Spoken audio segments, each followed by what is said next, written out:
have you noticed that when you're getting so much external input, it can make you feel sort of buzzy and irritated and frustrated, and you're kind of like, Yes. And like, make it stop. And the really sad thing is a lot of times people turn to food or shopping or TV or the very things they promised themselves would to not do in order to escape that buzzy feeling and kind of ground themselves.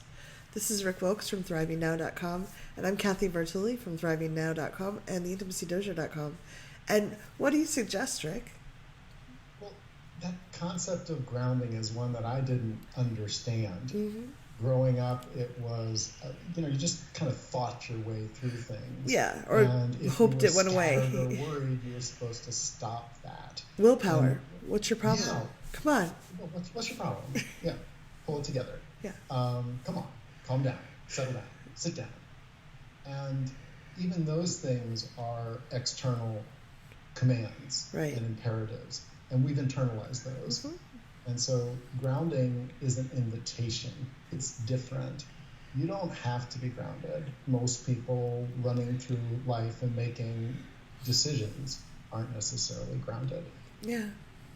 But a body-centered way of walking in the world, you've heard maybe of mindfulness and presence, Yeah. it does mean that there's a portion of you that is really in your body and aware of it.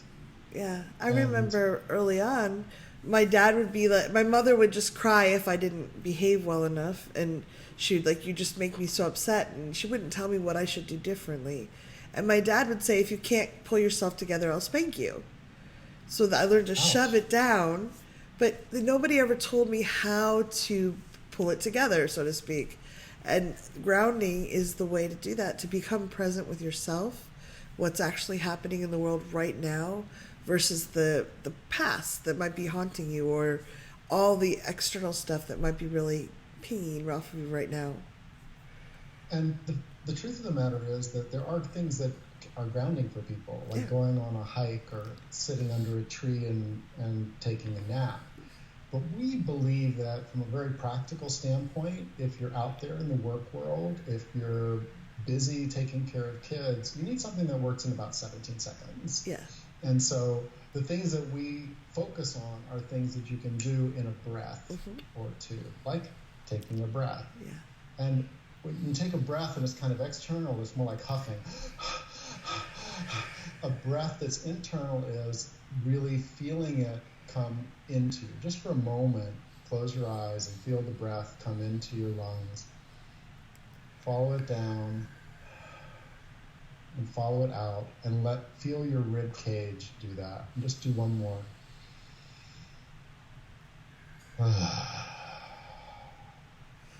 Some people like to imagine breathing to their toes, or I really love when I'm stressed, if I can calm down enough to notice how the inhale is slightly cooler than the exhale.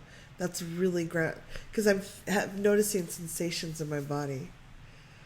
Right, and we use tapping. It's a way of both stimulating and soothing the body. Yeah. And there are points right here we call them the collarbone points.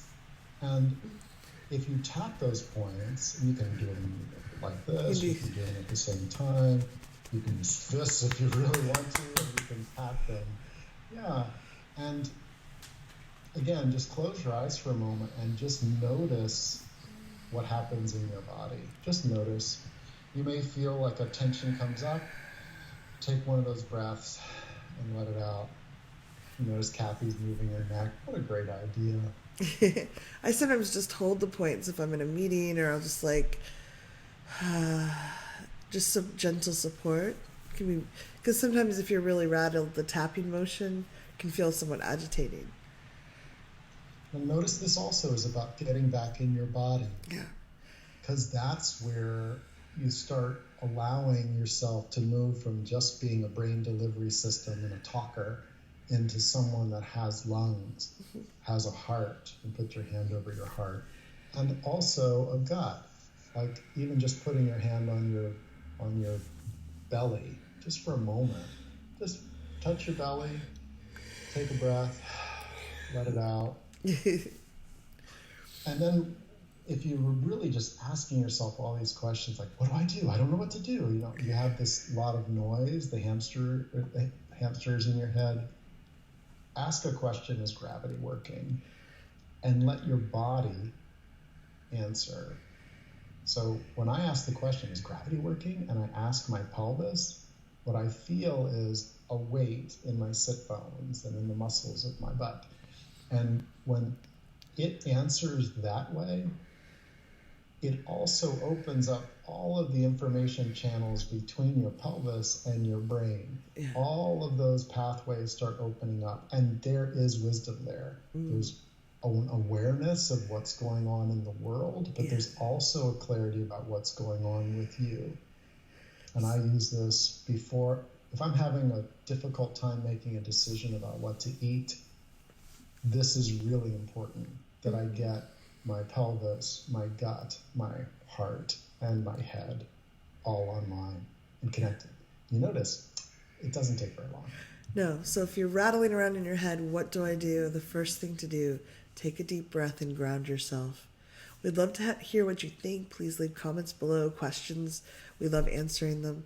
And we hope this helped.